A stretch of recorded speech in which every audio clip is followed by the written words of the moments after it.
E quando você veio para São Paulo, você veio solteiro. Vim solteiro, né? E como que foi a questão de ser casado com a Lucy, né? Como que foi isso? Na verdade, o pessoal quase me chama de eunuco, né?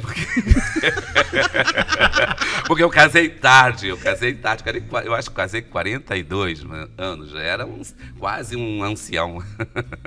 Não, eu casei tarde. Eu fui padrinho de casamento da Lucy. A Lucy ficou viúva. Depois de muitos anos, nós nos encontramos e eu acabei me casando com ela, né? Então foi o assim, resgatador. Fui resgatador, foi essa aí. Fui o Boaz. E nós nos casamos, né? Nós tínhamos dois filhos, né? Tínhamos a Ana Helena, que faleceu, né? É a minha primogênita. E tem o Lucas, né? Que é o meu filho mais novo, né?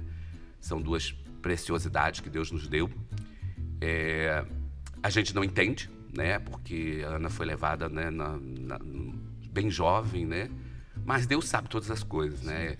Não é fácil pra gente, não é uma coisa muito agradável, mas é uma coisa que eu sei uma coisa. Eu sei de uma coisa. Deus, ele sempre se utiliza dessas coisas para lidar com a gente. Eu não sei o que ele quer lidar, eu não sei o que ele quer fazer, mas eu sei de uma coisa. Ele é a ressurreição e a vida. E Jesus disse que aquele que crê nele, ainda que tivesse morto, viverá. Sim. E se eu não tiver com ela de novo aqui, eu vou estar na eternidade com ela. Sim. Porque ela é do Senhor. Então é isso que me move saber que ela está na presença dele. E isso não vai demorar, eu também estarei lá. Sim. É isso que nos move. Eu acho que foi um processo, esse da Aninha foi um processo que foi muito marcante, tanto para vocês quanto pais, né? Mas na vida da igreja a gente percebeu que houve uma alteração, né, na maturidade, como a igreja se comportou nesse período, né? Principalmente quando ela estava hospitalizada, e depois você consegue perceber isso na vida da igreja? Olha, primeiro foi uma coisa que chocou todos nós, abalou de uma forma muito forte. Por quê? Porque nunca na minha família, né, na minha família natural, nunca houve alguém de uma idade tão jovem falecer. Sim. Na igreja também nós não tínhamos passado por uma experiência dessa. Uhum. Então foi um momento marcante, né? Deus havia falado para mim por 2 vezes que haveria diferença de quem serve e quem não serve, né? E pouco tempo antes eu tinha falado para Deus, eu quero ver um avivamento, né? Eu quero ver algo grande de Deus. Mas a gente nunca entende, né, o que a gente fala. A palavra diz que nem olhos viram, nem ouvidos ouviram, e não subiu ao coração do homem que Deus tem preparado para aqueles que o amam, mas Deus não o revelou pelo seu Espírito. E a gente, às vezes, não tem noção do que a gente pede, a gente não sabe do custo, a gente não sabe o que vai gerar aquilo, né?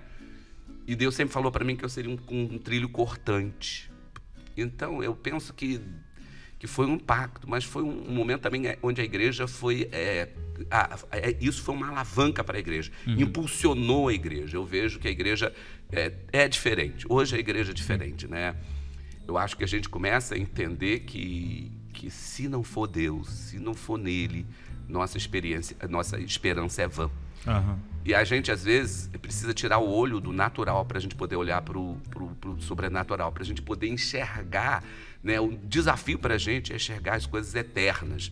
E porque a gente está muito ligado ao mundo, né? A gente está tão preocupado com as coisas que a gente se esquece que as coisas são eternas, que a eternidade é mais real do que o que eu estou vivendo aqui. E a palavra de Deus diz que as nossas raízes não podem estar no mundo. Eu não estou dizendo que a gente não sente, eu não estou dizendo que a gente fica insensível, não, eu estou dizendo que a gente precisa entender que a eternidade está ali, que eu sou um cidadão do reino, eu não sou mais daqui.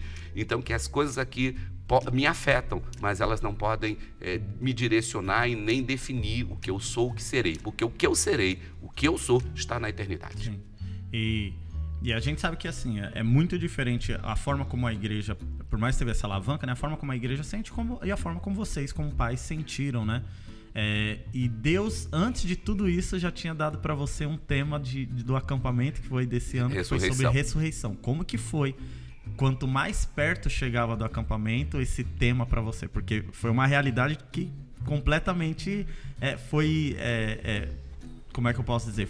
Deu uma invertida, né, da expectativa. Porque no começo a expectativa eu acho que era uma, porque nunca se imaginaria que isso aconteceria. E aí daqui a pouco você está vivendo uma situação em que o teu clamor é que haja ressurreição, né? E está chegando o acampamento. Como que foi esse processo? a princípio, eu falei assim, como é que eu posso pregar de uma realidade que não aconteceu?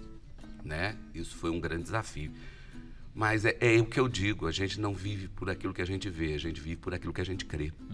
Né? Abraão, ele continuou dando glória a Deus, mesmo vendo o corpo de Sara amortecido dele também. A gente precisa aprender a dar glória a Deus, porque a gente não sabe o que ele vai fazer. A gente está vendo aqui agora, mas se ele quiser mudar, ele muda tudo. E se ele não quiser também, ele Quando Ana nasceu, ela nasceu com lábio leporino, eu fiquei 3 dias mal, porque falei, puxa, e as pessoas querendo ajudar, falaram assim, puxa, mas como? Você é um pastor, um homem de Deus, e aconteceu isso. E eu fiquei 3 dias muito mal antes de buscá-la no hospital. E Deus me deu uma canção, né? Tu és soberano sobre a terra, sobre o céu, tu és Senhor, né? E apesar de tudo isso, né? Tu se preocupa, tu se importa comigo. Isso é uma realidade. Né? E a gente precisa ter os olhos fixos em Deus. Não é naquilo que eu estou vendo agora. Porque o que eu estou vendo é passageiro. E eu estou olhando para coisas eternas. E a eternidade é muito mais real. Tem que ser real. Eu acho que a gente tirou o foco de Jesus, sabe? E quando a gente tira o foco de Jesus, a gente perde. Paulo fala, esquecendo-me das coisas que para trás ficam, sigo para o alvo. Jesus é o nosso alvo. E Ele é a ressurreição e a vida. E eu creio e falo isso com boca cheia. Eu não tenho dúvida. Se Ele quiser fazer isso, Ele faz. E se Ele quiser encontrar alguém com fé para fazer, eu creio.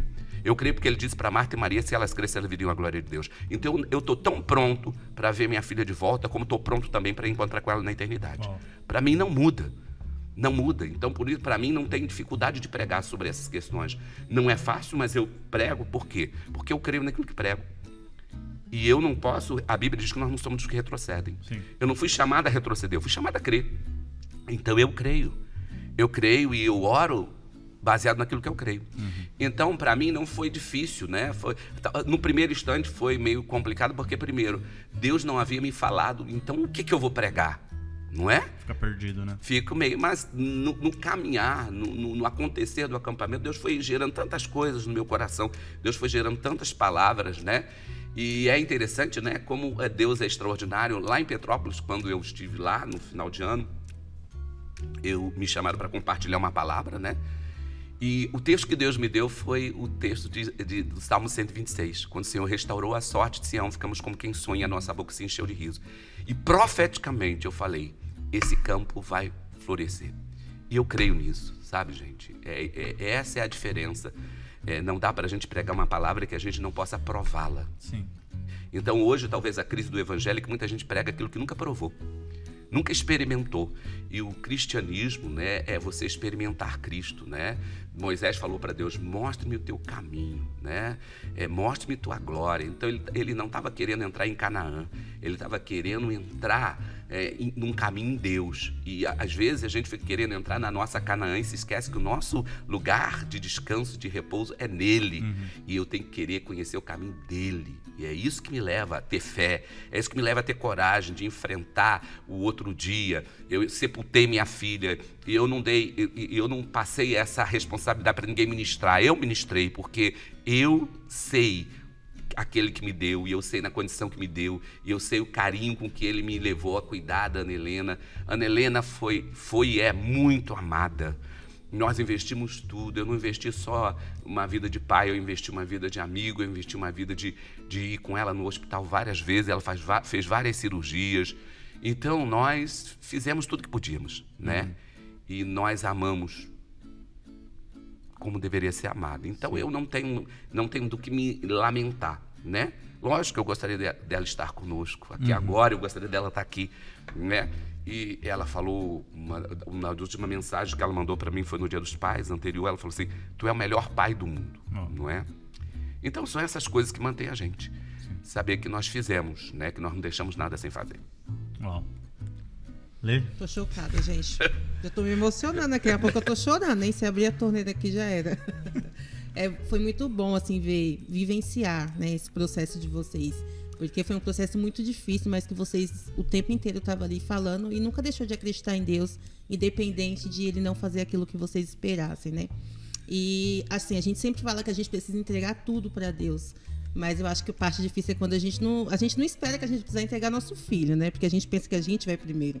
E como que foi, assim, Na hora que você realmente teve que entregar, porque Deus levar é uma coisa, agora você realmente falar, Deus, é isso. Como que foi para você essa entrega? Ele me deu. E eu só posso devolver para ele aquilo que eu recebi dele. Então eu entendo que eu só pude devolver a Ana Helena para ele porque eu recebi dele primeiro. Então, na verdade, ela era dele. Sim. Ele só me deu por um tempo que ele quis dar. Então, nós não temos nada. O grande problema é a gente entender isso. A gente não tem salário, a gente não tem nada. Porque se ele tirar o fôlego de vida da gente, a gente não tem nada. Verdade. Então, tudo é dele. Então, tudo que eu devolvo para ele, e a palavra diz isso, tudo que eu devolvo para ele foi porque eu recebi dele primeiro. Então, eu tenho consciência de que eu recebi dele primeiro. E ela é dele, mais do que minha. Eu tive o prazer e o privilégio de tê-la por o tempo que ele permitiu. E então eu tenho que valorizar isso. E saber que ele é Senhor, né? Ele não tem que me dar satisfação, não é? Ele tem que encontrar. Quando ele fala assim, que ele busca verdadeiros adoradores que adoram ele em espírito e em verdade, fala muito disso, de você adorar ele a despeito do que você está vivendo, a despeito do que você está vendo. É adorar ele porque você tem que saber que ele sabe. Eu conheço aqui e mal conheço aqui e agora, mas ele conhece o ontem, o hoje e o amanhã. E ele não muda. Ele não deixou de ser bom, ele não deixou de estar no trono, ele não deixou. Eu lembro de uma história que uma mulher conta, né, que contaram para mim, que um dia uma mulher estava questionando por que é que Deus levou o filho dela tão cedo, né? E a resposta foi que ele falou, por quê, né? E ele falou assim, eu estou, e onde ele estava quando o levou, né? E ela falou assim, eu estava no mesmo lugar quando eu entreguei o meu filho pelo seu. Não é? Gente. Ele não mudou o lugar. E às vezes a gente pensa que ele muda o lugar. Não, Deus não muda. Deus é imutável. Ele é bom o tempo todo. E a gente canta, né? E a gente precisa ter compromisso com aquilo que a gente canta. Sim. A gente não só canta, a gente está declarando. Então eu tenho que viver, eu tenho que crer.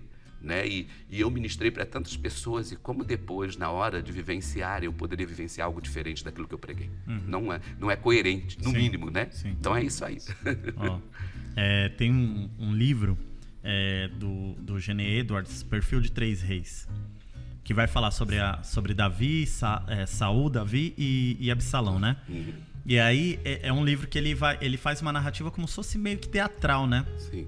E tem uma parte que ele vai descrever sobre o processo da tomada de poder de Absalão, e mostra a forma como Davi reconhece a autoridade de Deus e que ele de fato não tem nada, né? E aí no diálogo que eles vão tratando ali no livro, ele tá conversando com Abissai, e Abissai fala assim, não, mas você é o rei, você não vai fazer nada pra impedir, você pode. Ele não é um Davi como você foi pra Saul, né? Que respeitou a autoridade mesmo sabendo que o rei era louco.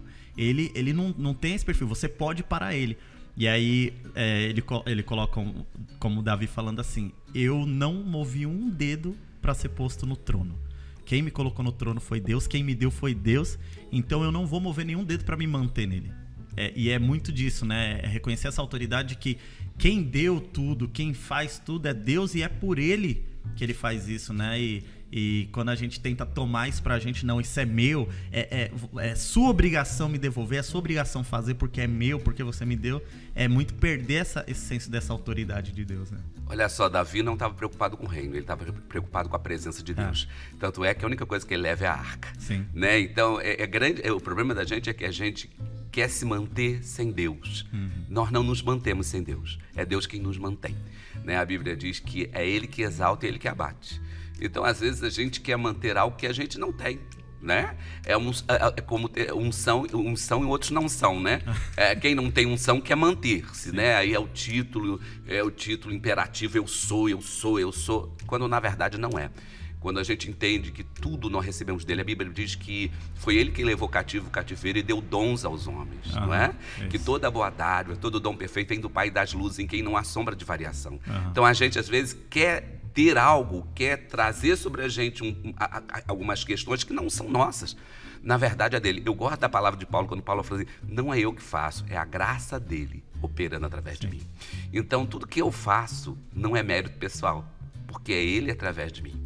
Então, quando eu entendo que tudo vem dele, tudo a gente canta, né? Porque dele, por ele, para ele são todas as coisas. Mas na verdade a gente está tão no centro que a gente pensa que é a partir da gente. Não, sim, a água flui a partir dele. Ele falou para a mulher samaritana: do teu interior fluirão rios de água viva. Aquele que era água viva pediu água para aquela que tinha sede, né? Então é interessante que ele pega a nossa secura e faz abundar em água. Mas essa água que abunda não é nossa.